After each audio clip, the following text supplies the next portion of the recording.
#Flashback Friday ang kapuso primetime queen nga si Marian Rivera Dantes sa iyang kasinatian isip sa ka-judge sa Miss Universe 2021 gumikan sa mga trending beauty pageants karong panahona.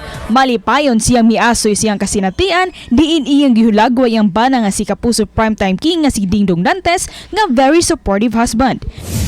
Adunay pa birthday photoshoot si sparkle artist Radson Flores kinsa midala sa karakter ni Mark Gordon sa gikahinamang Philippine live adaptation ang Voltes 5 Legacy. Mapasalamato ng batanong aktor sa iyang giisip nga best birthday gift ever human mapiling usa siya sa mga Voltes 5 team.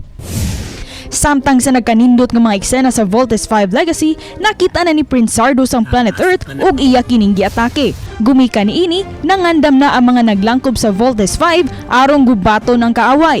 Kana uguban pa sa inyong pagtutok sa Voltes 5 Legacy human sa 24 oras.